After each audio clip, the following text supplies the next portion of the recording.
I'll be damned if I'm going to sit there and vote on a deal that the city of Chicago doesn't like, my residents don't like. Mayor Johnson is reportedly considering buying back Chicago parking meters.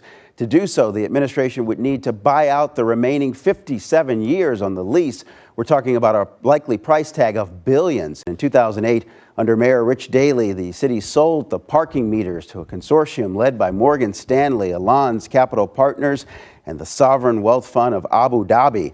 The deal, $1.15 billion for 75 years of control of the meters. Revenue reached $160 million in 2024, and the purchasers have already made back their initial investment. We do, as much as $65 a pop. Much of that money goes to Chicago Parking Meters, or CPM, a private group of investors that leased the parking meter system from the city several years ago. Last year, the investors pocketed $49 million of the $132 million the company took in. But he says he was told he had to pay the $70 ticket because as of March 25th, the mayor had said meters had to be paid. Alderman Pat Dowell, who serves as chair of the city's council finance committee, is criticizing the move. She says in part tonight, this will only cost Chicago taxpayers more money, which we can't afford, and will potentially lead to another credit downgrade. But the big question today, how did the city of Chicago come up with that $3.3 billion bid in order to try to buy back the parking meters that it sold off in 2008? We're still waiting on that answer. So let's go, Brandon Johnson. He's saying, hey, we made a wildly outrageous bid, but they didn't accept it, didn't go through with it. Therefore, everything's okay. All good. It's all good. Is the Chicago City Council, are they buying it? No. Are the residents of Chicago buying it? No. This would have been 2 for 2 in terrible, terrible municipal deals for the city of Chicago. They originally sold the parking meters, horrible deal. And then buying it back for something $800 million more than the nearest bid. Oh, crazy town. Let's go, Brandon Johnson. Let's get into it. Here we go. So doing research, I was looking at the details of when Chicago sold the parking meters. And they sold it in a time where they needed a quick infusion. They took like $1.16 billion. And the company, led by Morgan Stanley, that bought all the meters, they jacked up the fees and they got their investment back like that. Meanwhile, city of Chicago takes that cash infusion, spends it because they're financially insolvent, and they took a one-time cash infusion because, well, we need the money. And they lost control of how they can, how they can move streets around, sidewalks, municipal planning. They lost control of that because the company that bought the parking meters, they got to work around all that. City of Chicago has to work around all that. So meanwhile, this company is just raking in money. City of Chicago has already spent the money. Just an absolute debacle. So that's kind of the background. This latest bid, with the city of Chicago has zero business making a $3 billion bid because they don't have the money. They would have had to finance it all with municipal bonds. They made this bid, and they signed a bunch of non-disclosure agreements. They kept it quiet until like June 12th. And then news came out. So let's go. Brandon Johnson is now, he's trying to cover things up. We didn't go through it. Because I want you to see, let's go, Brandon Johnson, his little talk here. The rebuy the parking meters did not go through, and so Mayor Brandon Johnson is dismissing concerns about how much his administration was willing to overpay, but that is not quieting concerns about accountability. As a new company, Stonepeak seeks to buy the city's parking meters from the current company that owns them. The city of Chicago also put in a bid. The problem, as city council members learned during a hearing last week, the city's offer was more than $3.3 billion, $800 million higher than Stonepeak, which was the next closest competitor. Well, if this had gone through, it would have added incredible insult to the injury of the original parking meter lease, which is held out as one of the all-time great flops by the city in its history. Mayor Brandon Johnson was pressed to defend the high-priced bid this afternoon at City Hall. We didn't outbid anyone. We didn't go through on it, right? And so we didn't do what some people were alarmed by. If they would have accepted our offer, we would have done what people are alarmed by. Also, they didn't tell anybody. They're just like, keep it on the down low. Down low. So Brandon Johnson, he's not even a convincing lawyer. Like, well, if we would have gone through with this, and you're left with, you're flat lying to us. This isn't logic that we buy. You tried to enter into an agreement you had no business doing.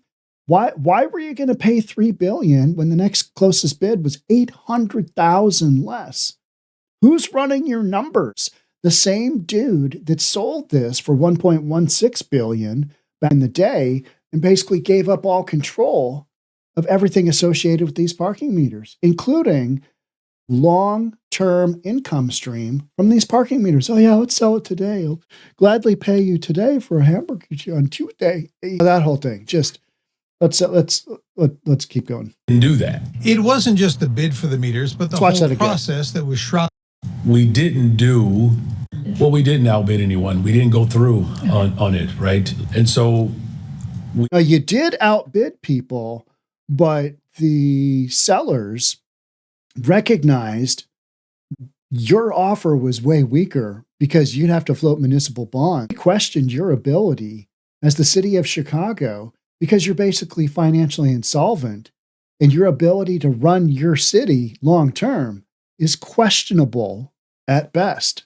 we didn't do what some people were alarmed by. We didn't do that. It wasn't just the bid for the meters, but the whole process that was shrouded behind an NDA, a non-disclosure agreement, that frustrated many city council members. They bid this almost a year ago while we were in a protracted, ugly budget negotiation. 19th Ward Alderman Matt O'Shea among those questioning the administration's lack of transparency. This is money we don't have, and yet this administration carelessly puts in this secret bid and doesn't share it with anybody. That's very disturbing. The bid's only becoming public last week. Once the information was allowed to be presented, the city council has everything that they need. They could vote on it in July, they can vote on it in September, they can vote on it in October. The head of the Better Government. That's not the point. Let's go, Brandon Johnson. That's not the point. The point is that you were trying to enter into an agreement without telling anybody. And it was a terrible deal. Terrible deal. It's like Trump talking about tariffs, right? It's a terrible deal. The United States is getting screwed. It's a terrible deal. And it was. Let's go, Brandon Johnson and cohorts tried to enter into an awful deal. So that would have just sandwiched Chicago. On the front end, they sell low. And on the back end, they buy $800 million more, almost $1 billion more than your next closest competitor. Oh, that would have been just genius. Association believes this could have been handled with much more transparency. When the city is dealing with assets of the scale of the parking meters, at the very least, members of city council ought to be aware of what is going on because the stakes are so high. The resale of the parking meters still requires city council approval, and the way this process was handled by Mayor Johnson and his team could further erode trust with the council with budget season just a few months away. Gee, you think there might be a little trust eroded? The more we learn about this, the more trust has been lost. Let's go. Brandon Johnson is trying to pull whatever shenanigans he can to keep the city of Chicago afloat. But he's done so many deals and he's had so many questionable policy decisions in his short time as mayor of Chicago, is constantly battling off assaults on his decision making. I mean, it's actually quite impressive. Trying to talk his way out of his administration, almost entering into one of the most harebrained deals, would be in line with the harebrained deal that his administration didn't make first time round, but is on the city of Chicago. Brandon Johnson on Tuesday defended his administration's approach to a failed bid, even as questions mount over why the city offered hundreds of millions more than the nearest competitor. The city submitted a bid of $3.3 billion to buy back the meters as a new firm, Stonepeak, seeks to acquire them from the current operator. During a city council finance committee hearing last week, alderpersons learned the city's offer was roughly $800 million higher than Stonepeak's. Who is running the books for the city of Chicago? Exactly who came up with these numbers? Because your bid on something like this, which is an income-producing asset, is based on capitalizing that stream into an acquisition price, right? All right, I think we're going to make this amount of money. We're going to finance it with bonds. We're going to get this return. A bunch of complicated finance stuff. But when you're $800 million over, you're like, oh, ooh. Did Fred Flintstone work on this? Did he get out his stone tablet and run the numbers and came up a little bit high? Dave Singh, president of the Better Government Association, said the proposal would have compounded the damage of the city's original parking meter lease because they gave it up for so cheap. It was a 75-year lease, $1.16 billion. So they needed the cash. They took the cash infusion, they spent it, they're still on the hook as the company who bought the parking meter, the lease and the parking meters, jacked up the prices and just said, hey, thank you, Chicago. Any more deals? Got any more parking meters you like to sell us? Well, if this had gone through, it would have been an added incredible insult to injury of the original parking meter lease, which is held out as one of the all-time great flops by the city in its history. And this would have been just round two, not that many years later. Well, let's go, Brandon Johnson. Well, we didn't outbid anyone. Yeah, because they kind of saw right through your offer and said, oh, city of Chicago, no. We want somebody with cash. We got somebody with the ability to put a package together. We don't want to have to deal with the city of Chicago floating municipal bonds to make this go. So not necessarily always the highest price that wins, right? Not the highest price that wins. Because sometimes you get a higher priced offer, but you're like, oh, but that's only 5% down versus this one over here that's 20 grand less, but it's 25% down. They got more stake in the game. Appraisal comes in low. There's room to go with the 25% offer, the 5% down. No. And it's already at a higher number. So the original seller is saying, Chicago, not happening. Not happening. A year ago, we did so many podcasts on City of Chicago's budget negotiation. We were coming up with all kinds of stuff. Let's cut this. Let's do this. Let's jack up property taxes by 1,300%. We had let's go, Brandon Johnson. He wanted to add $300 million, I think, in property taxes, something like that. Do you remember that? Just crazy town number. Details of the bids became public last week. They had an NDA, and as of June 12th, this information started to trickle out. Once the information was allowed to be presented, City Council has everything they need. They can vote on it in July. Yeah, but by then, you've already entered into the agreement and you did it all on the slot. Don't tell anybody. We're just gonna test the waters here. Hey, Jimmy, why don't you run the numbers on the parking meters? Let's see what's it gonna take to buy them. Oh, about $3.3 billion. And then the seller's like, no, City of Chicago, no, you guys can't get this deal done. Even though they offered $800 million over, they didn't get it. That tells you how weak it was. And then let's go, Brandon Johnson. Well, and the bid didn't go through, so therefore it wasn't that bad. No, it was terrible. It was awful. It was bad. And this reflects very badly. And I think you're going to see a lot of folks hold this out as one of those things. Yeah, what about the parking meter deal? Meaning the new one. Meaning you can't trust, let's go, Brandon Johnson and his administration as far as you can throw them. And that's just not very far, right?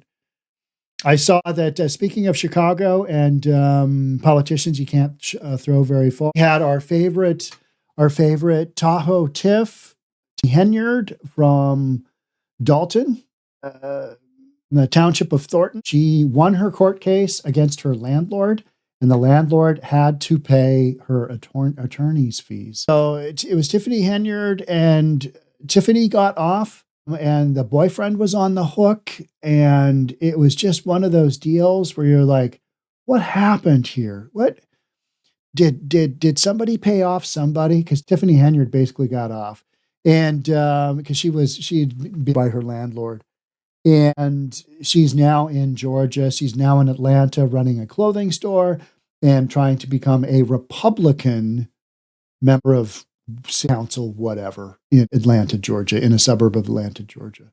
So that saga continues. You know what we haven't heard anything about with Tiffany Henyard? We haven't heard anything about that FBI probe.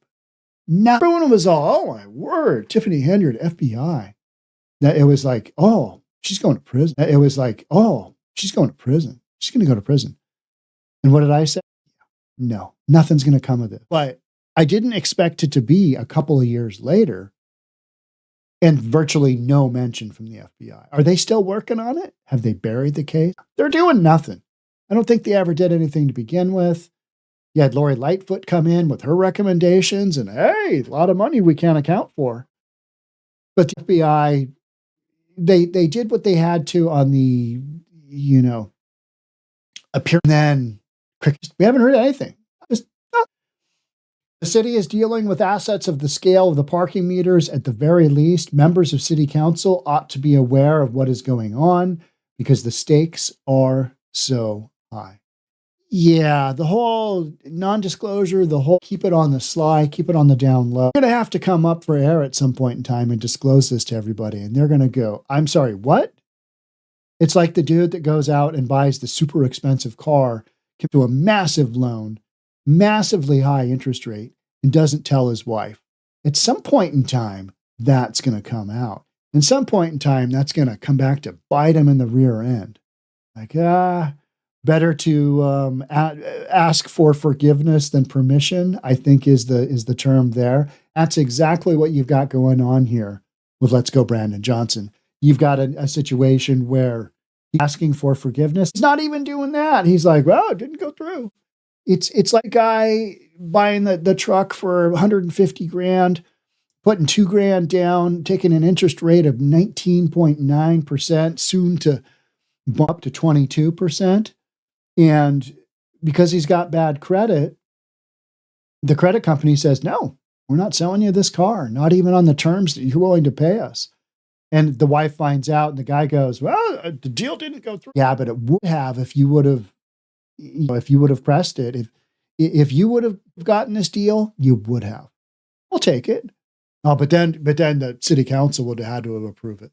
He entered into it without them knowing, without all this secrecy. And it was a terrible deal. Terrible deal. Proposed resale of the parking meters still requires city council approval. Yeah.